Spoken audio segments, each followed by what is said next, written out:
கொஞ்சம் யோசிச்சு பாருங்களேன். உலகத்துல இவ்வளவு வறுமை, பசி, அநீதி, சுரண்டல் இதெல்லாம் இருக்கும்போது ம். தொடர்ந்து சொல்லுங்க.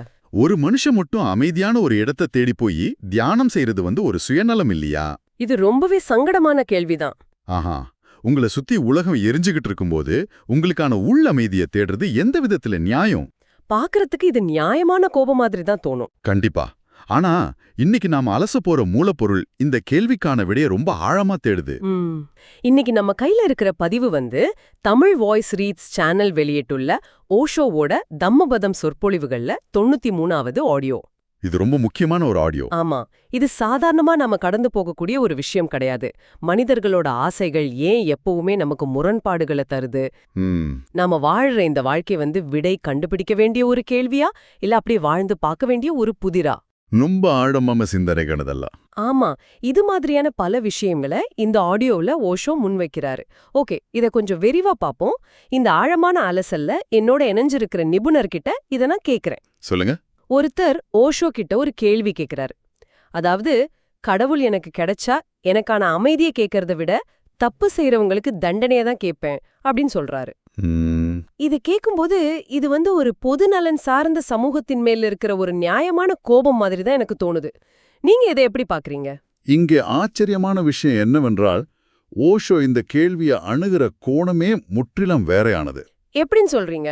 நீங்க சொல்ற மாதிரி இது மேலோட்டமா பார்த்தா சமுதாயத்தின் மேல இருக்கிற அக்கறை மாதிரி தெரியலாம். ஆனா ஓஷோ இத ஒரு மனிதனோட ஆழ்மன வன்முறையாவே பாக்குறாரு. வன்முறையாவா? ஆமா.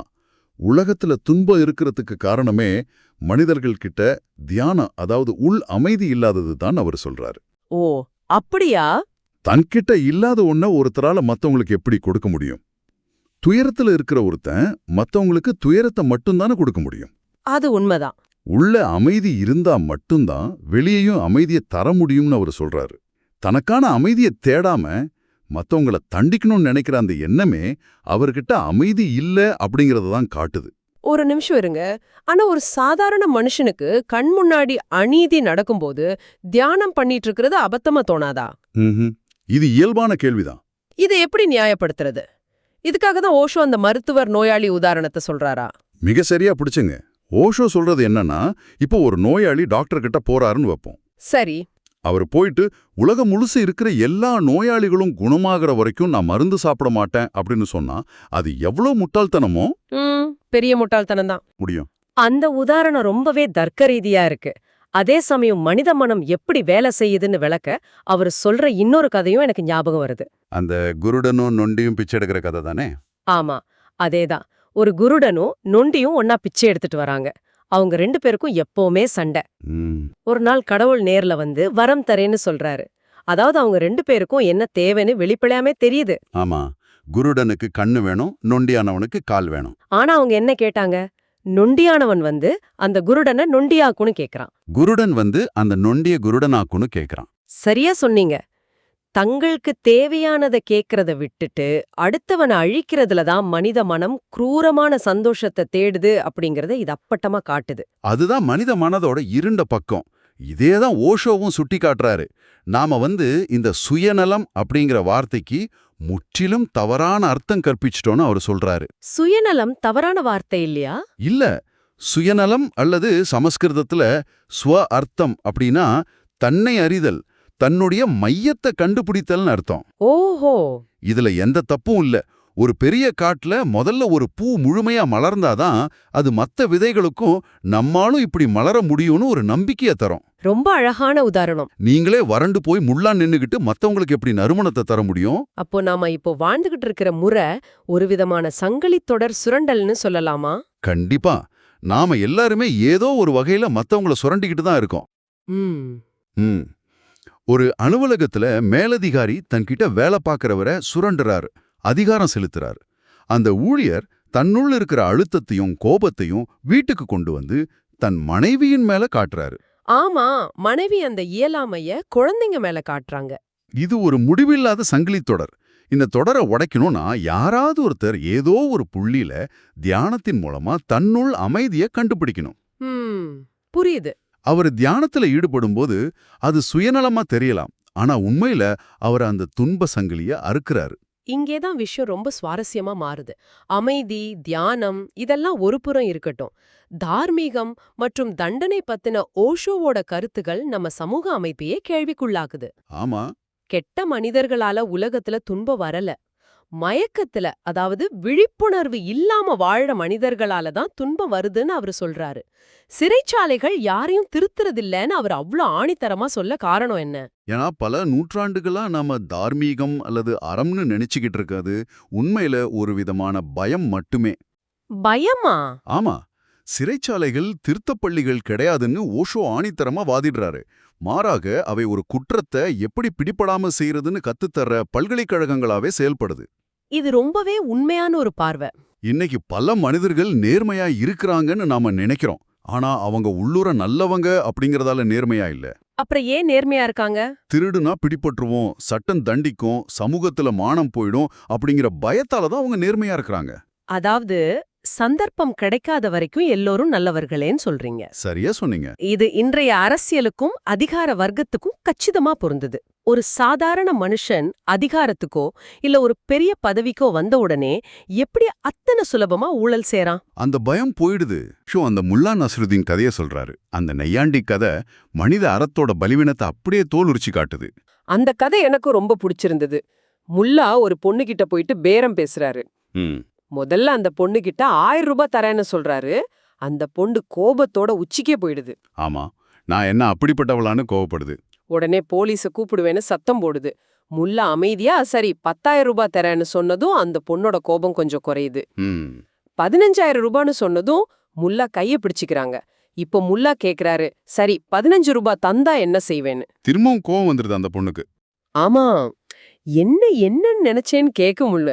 சொல்றாரு, நீ யாருன்னு முன்னாடியே தெரிஞ்சு போச்சு, இப்போ விலைதான் பேசிட்டு இருக்கோன்னு. கேட்க சிரிப்பா இருந்தாலும் இது எவ்வளோ ஆழமான உண்மை.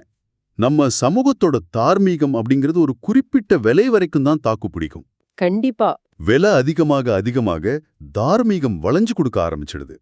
ஏன்னா அது உண்மையான தார்மீகம் கிடையாது, அது திணிக்கப்பட்ட ஒண்ணு. உண்மையான மதம் அல்லது உண்மையான அறம் அப்படிங்கிறது கட்டாயத்தின் பேர்ல வர்றதில்ல, அது விழிப்புணர்வோடு இருக்கிறது. விழிப்புணர்வு பத்தி பேசும்போது எனக்கு அந்த 2 குடிகாரங்க கதை ஞாபகம் வருது. அந்த அஃபீன் போதை ஆசாமிகள் கதை தானே? அரசு அதிகாரிகள் 2 பேரு அஃபீன் போதையில இருக்காங்க. அவங்க பழங்குடியினருக்காக ஒரு புது கிணறு தோன்றதுக்கு பதிலா வழியில இருக்கிற ஒரு கிணற்றையே தள்ளி நகர்த்தி செல்ல முயற்சி பண்றாங்க. 2 பேரும் போதையில காத்துல கிணத்த தள்ளுற மாதிரி தள்ளிக்கிட்டு இருக்காங்க. திடீர்னு போதையில ஒருத்தன் தடுமாறி கீழே விழ அவன் சொல்றான், போதும் நிறுத்து, கிணறு நாம தோண்ட வேண்டிய இடத்த தாண்டி போயிட போதுன்னு. ரொம்ப நகைச்சுவையான இடம் அது. இது ஒரு நகைச்சுவை மாதிரி தெரிஞ்சாலும் நம்ம அன்றாட வாழ்க்கையிலயும் நாம இப்படிதான் பல விஷயங்களை விழிப்புணர்வே இல்லாம எந்திரத்தனமா செஞ்சுகிட்டு இருக்கோம்னு தோணுது. விழிப்புணர்வு இல்லாத நிலையில, அதாவது தியானம் இல்லாத நிலையில மனிதன் எடுக்கிற எல்லா முடிவுகளும் இப்படிப்பட்ட முட்டாள்தனத்துல தான் முடியுது. ஆமா. உலகை காக்க புறப்படுற பல தலைவர்களோட நிலையும் இந்த அபிநாசாமிகளோட நிலைதான். இதுக்கு நேர்மாறா உண்மையான விழிப்புணர்வோட இருக்கிறவன் எப்படி நடந்து கொள்வான்னு காட்டுறதுக்காக புத்தரோட சீடர் பூர்ணாவோட கதையே ஓஷோ ஒரு அற்புதமான உதாரணமா காட்டுறாரு. அந்த பூர்ணா கதை ரொம்பவே சிலிர்க்க வைக்குது. அவர் தியானத்தை போதிக்க போறதுக்கு முன்னாடி புத்தருக்கும் அவருக்கும் நடக்கிற அந்த உரையாடல். புத்தர் என்ன கேக்குறாரு?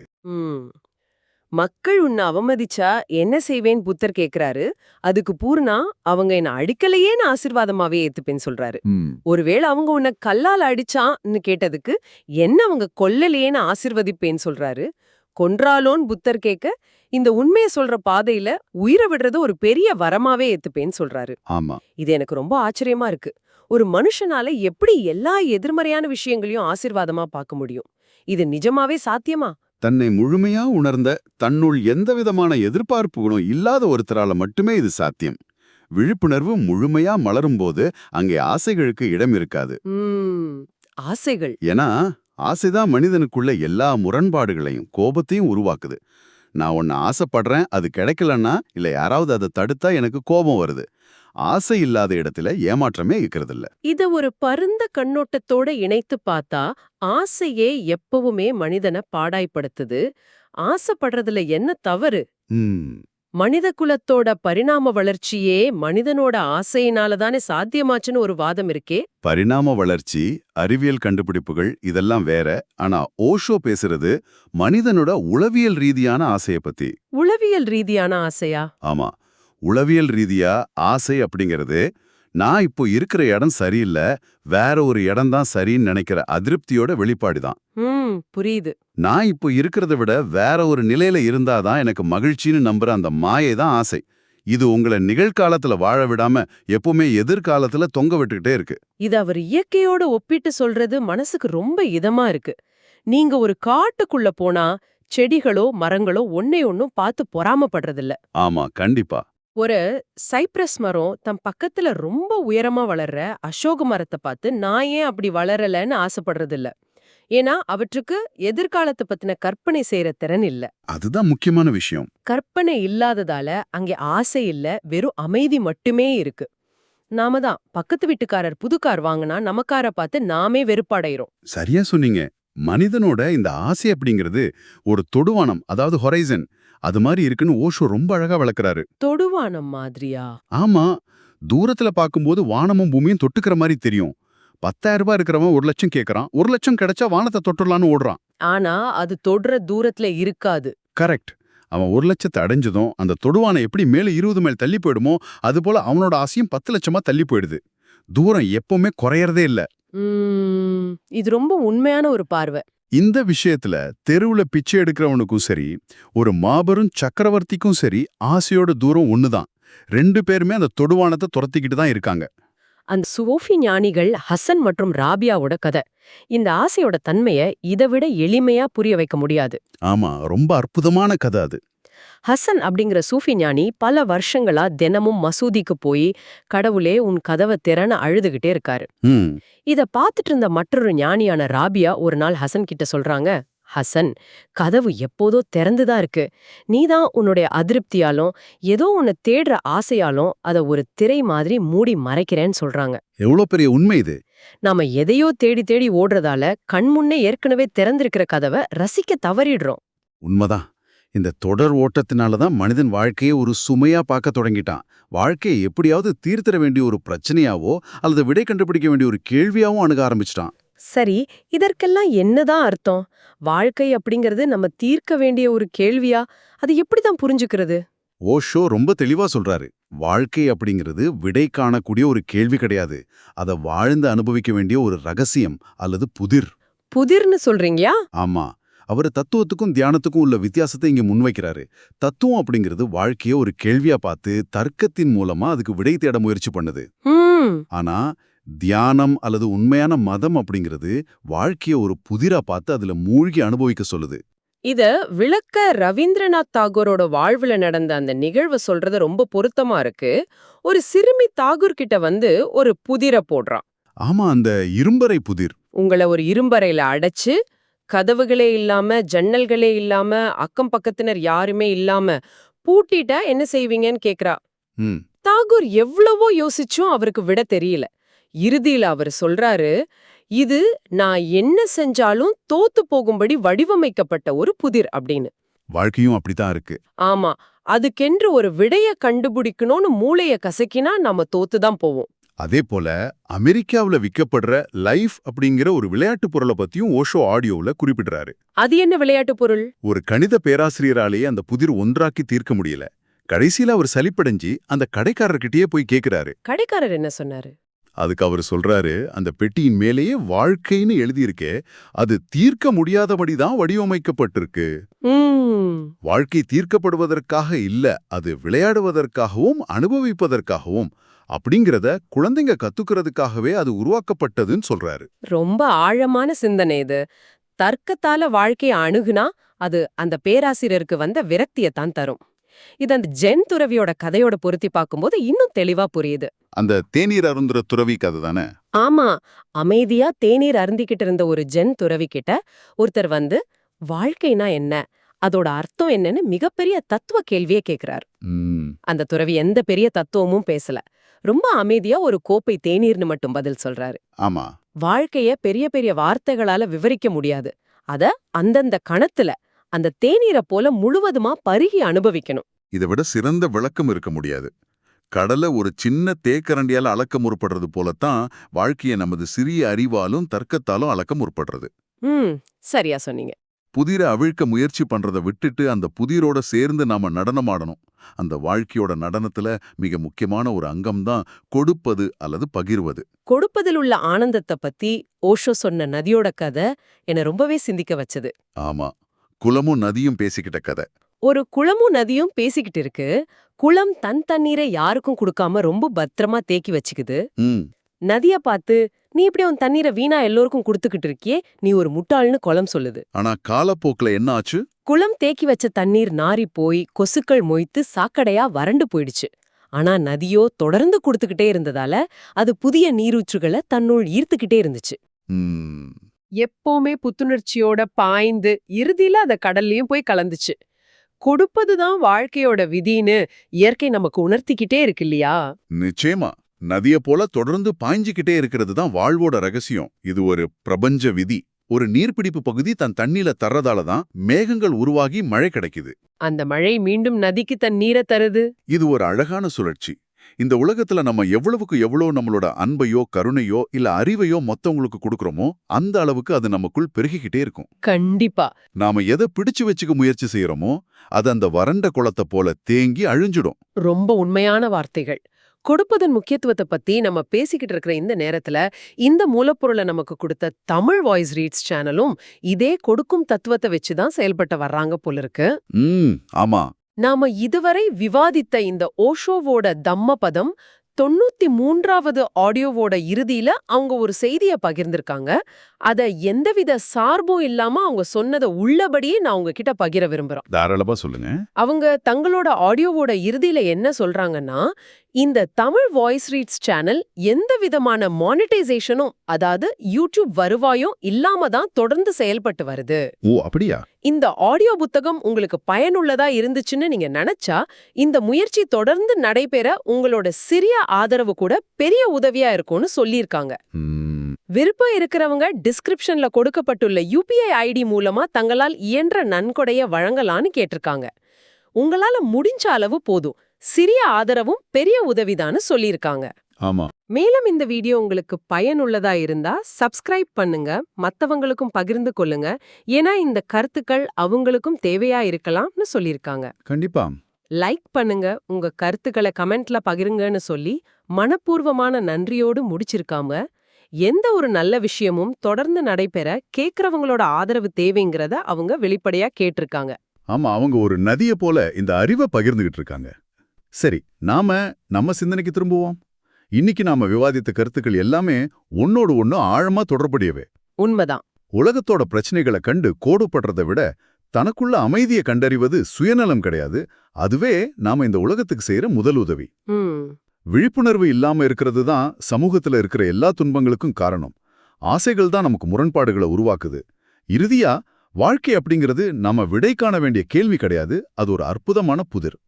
இந்த உரையாடலோட முடிவுல தொடர்ந்து எங்களோடு பயணிக்கும் கேட்பாளர்களாகிய உங்களுக்கு ஒரு முக்கியமான சிந்தனையை முன்வைக்க விரும்புறேன். அதைய நான் கேட்கிறேன். இன்னைக்கு நாம அந்த குளமும் நதியும் பேசின கதையை கேட்டோம் இல்லையா? அது அப்படியே உங்களுடைய சொந்த வாழ்க்கையோட பொருத்தி பாருங்க. உங்க வாழ்வில் எந்த விஷயத்துல நீங்க அந்த வறண்டு போகும் குளத்தை போல செய்யப்படுறீங்க? அது உங்களுடைய திறமையா இருக்கலாம், நீங்க மத்தவங்க மேல காட்ட வேண்டிய அன்பா இருக்கலாம், இல்ல நீங்க கற்ற அறிவா இருக்கலாம். ஆமா. எதை நீங்க மத்தவங்களுக்கு கொடுக்காம உங்களுக்குள்ளேயே தேக்கி வச்சிருக்கீங்க? அது சற்று யோசிச்சு பாருங்க. ஒருவேளை அந்த தடையை உடைச்சு அது ஒரு நதியை போல மத்தவங்கள நோக்கி தடையின்றி ஓடவிட்டா உங்க வாழ்க்கை எந்த அளவுக்கு மாறும்? எவ்வளவு புதிய நீரூற்றுகள் உங்க வாழ்வில் சுரக்கும்னு சிந்திச்சு பாருங்க. இது உண்மையிலேயே பல நாட்களுக்கு நமக்குள் அசை போட வேண்டிய ஒரு ஆழமான கேள்வி. உங்களோட நேரத்தை ஒதுக்கி புதிய கோணங்களை தேடி எங்களோடு இணைந்து இந்த விஷயங்களை கேட்டு சிந்தித்த உங்களுக்கு மனமார்ந்த நன்றிகள். தொடர்ந்து புதிய தேடல்களோடும் அறிவார்ந்த சிந்தனைகளோடும் அடுத்த முறை சந்திப்போம். இந்த ஆழமான அலசலில் இணைந்ததற்கு நன்றி.